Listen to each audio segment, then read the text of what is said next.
सुना है कि आप हिंदू आतंकवाद को बढ़ावा देते हैं, जैसे मालेगांव बम ब्लास्ट के आरोपियों का सम्मान करने की आप तैयारी कर रहे हैं। दूसरा, गोधरा कांड के दोषियों का सम्मान करने की भी घोषणा की है आपने। तीसरा, हमने सुना है कि बाबरी विध्वंस के आरोपियों का महिमा मंडन करते हैं आप। क्या ये करना ठीक है?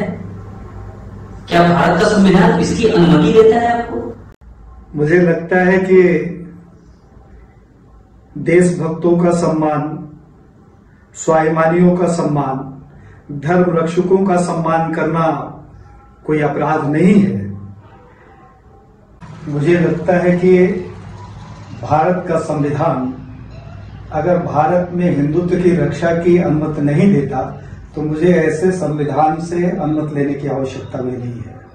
मालेगांव बम ब्लास्ट में जिन्हें आरोपी बनाया गया और जो न्यायालय से बाइज्जत बरी हुई, लेकिन पकड़े गए, पकड़े जाने की वजह से जेल में रहे और जेल में रहने के बाद जो मुकदमा चला उसके बाद बरी हुई, तो इस बीच में जो उनका वक्त न्यायालयीन प्रक्रिया में गया और न्यायालय से निर्दोष बरी होने के बाद उसके पहले का जो समय न्यायालय के दांव पेच में बीता, उस बीच में ये आरोपी घोषित हुए तो इनकी सामाजिक क्षति भी तो हुई। समाज ने इनको आरोपी के रूप में देखा, इन्हें बम ब्लास्टर के रूप में देखा, इन्हें आतंकवादी के रूप में देखा,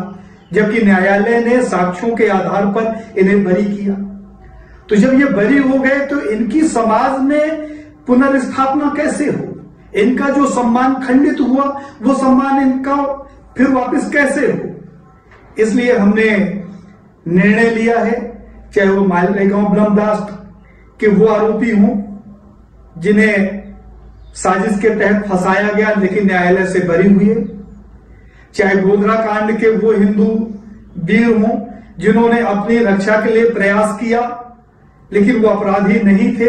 न्यायालय से बरी भी हुए, उनके सम्मान की भी पुनः स्थापना होनी चाहिए। बाबरी विध्वंस में अपने धर्म की रक्षा के लिए, अपने अस्तित्व की रक्षा के लिए जिन लोगों ने लाठियां खाई, गोलियां खाई, उसके बाद भी वो अपराधी निरूपित किए गए जबकि न्यायालय ने उनको अपराधी नहीं माना। ऐसे लोगों का सम्मान इस राष्ट्र में इसलिए होना चाहिए कि न्यायालयीन प्रक्रिया की वजह से या पुलिस के कारण या उस समय की सरकारों ने इनको आरोपी बनाया तो इनकी सामाजिक छवि धूमिल हुई, न्यायालय ने इनको बरी किया। तो ऐसे लोगों को सिर्फ मैं सम्मान नहीं कर रहा हूं, ऐसे लोगों को सम्मान के साथ मैं भारत सरकार से मांग भी कर रहा हूं कि जिस तरीके से इन्होंने भारतीय जनता पार्टी की सरकार जहां जहां है तो मीसाबंदियों को इन्होंने 25-25 हजार रुपए का सम्मान निधि देने का निर्णय किया है, उसी तरीके से इन तीनों कांड में फंसाए गए हिंदू जो न्यायालय से बरी हुए उन्हें कम से कम 51 हजार रुपए का सम्मान निधि हर माह सरकार दे। हमने ऐसी मांग भी की है और मुझे नहीं लगता कि हमने यहाँ कानून का उल्लंघन किया है या हिंदू आतंकवाद को बढ़ावा दिया है। आतंकवाद की परिभाषा क्या होती है इसके लिए मुझे लगता है कि ज्यादा डीप में जाने की जरूरत नहीं है। अभी केरल फाइल और कश्मीर फाइल देख लीजिए तो आतंक की परिभाषा अपने आप निरूपित। आप पर यह भी आरोप लगा है कि आप गुरुद्वारा प्रबंधक कमेटियों से मिल रहे हैं, क्या खालिस्तान का समर्थन कर रहे हैं आप? देवेंद्र पांडे राष्ट्रहित का जब भी कोई काम करने का प्रयास करते हैं तो पता नहीं क्यों ये फर्जी हिंदूवादियों को या सेकुलर लोगों को ऐसा लगता है कि देवेंद्र पांडे जो भी कर रहे हैं वो राष्ट्रहित में नहीं है।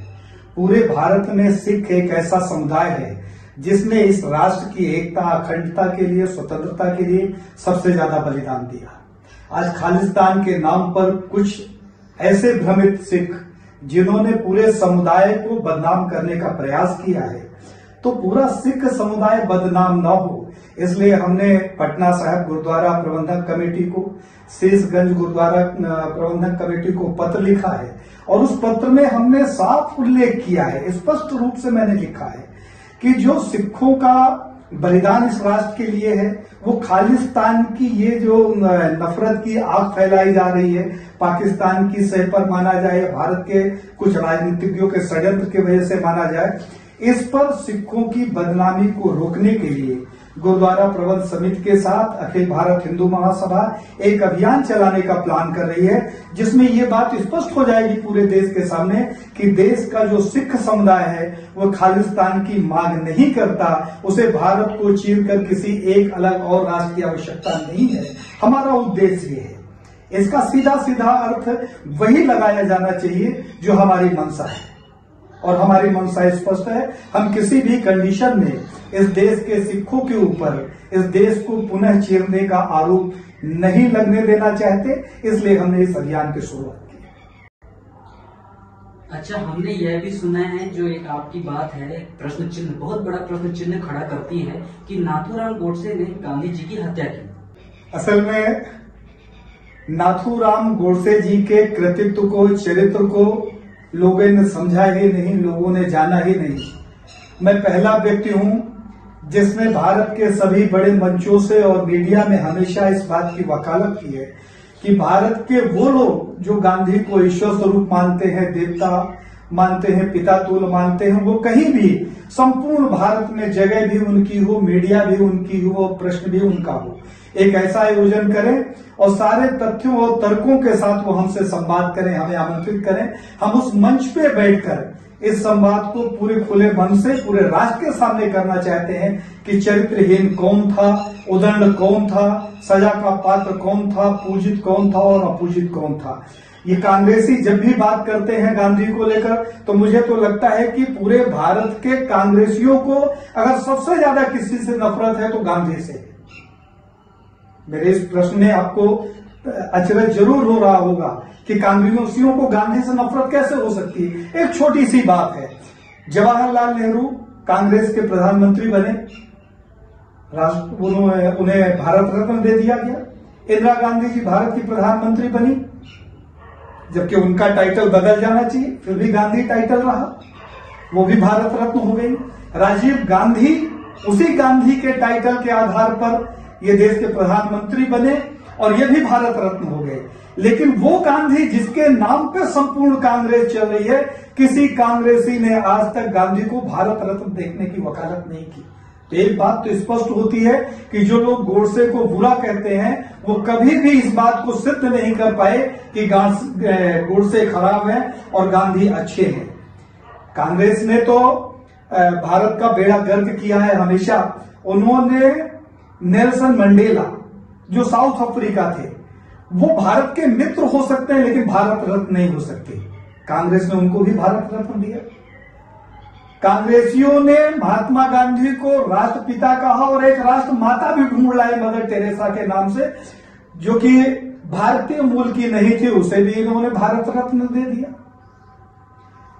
सीमांत गांधी अब्दुल गफ्फार खान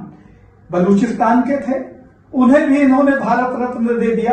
अर्थात इन्होंने सबको जिसके ऊपर ये प्रसन्न हुए उसे भारत रत्न दिया, लेकिन कभी भी किसी कांग्रेसी ने आवाज तक नहीं उठाई कि गांधी को भी भारत रत्न दिया जाए। अर्थात एक बात बहुत स्पष्ट हो जाती है कि गोडसे ने जो किया उससे कांग्रेसी भी अंदर अंदर प्रसन्न है, खुश हैं, क्योंकि गोडसे जी ने गांधी का वध करके, उन्होंने हत्या नहीं किया, उन्होंने वध किया और गांधी का वध करके गोडसे जी ने इस राष्ट्र को एक और खंड होने से, एक विभाजन और होने से बचाया है। एक ऐसा व्यक्ति जिसने इस राष्ट्र का विभाजन किया, जिसने लाखों हिंदुओं के कत्ल का कारण पैदा किया, उस व्यक्ति को अगर राष्ट्रपिता कहा जाता है, जो विधि संगत नहीं है, कानून संगत नहीं है, न्याय संगत नहीं है, जनमत संग्रह के आधार पर भी स्वीकारोक्त नहीं है, ऐसा व्यक्ति अगर राष्ट्रपिता हो सकता है, तो एक ऐसा व्यक्ति जिसने इस राष्ट्र को पुनः खंडित होने से बचाया हो, उस व्यक्ति को अगर मैं वीर कहता हूं तो मुझे लगता है मैं कोई अपराध नहीं कर रहा हूं। और मैंने तो हमेशा ही खुले मंचों से कहा है कि संपूर्ण कांग्रेस, अब तो भारतीय जनता पार्टी भी गांधी को पूछती है, तो कांग्रेस के साथ भारतीय जनता पार्टी भी और भारत के सभी राजनीतिक दल जो गांधी को राष्ट्रपिता मानते हैं, देशभक्त मानते हैं, वो एक ऐसा आयोजन करें जिसमें देश का मीडिया भी हो, गांधी के राष्ट्रपिता होने से या राष्ट्रभक्त होने से संबंधित जितने तथ्य उनके पास हो उसे लेकर बैठें और मैं उनसे इस बात पर डिबेट करना चाहता हूं कि गांधी बनाम गोडसे, देशभक्त कौन और देश का गद्दार कौन। अगर इनमें साहस है तो इस बात की डिबेट की वो तैयारी करें।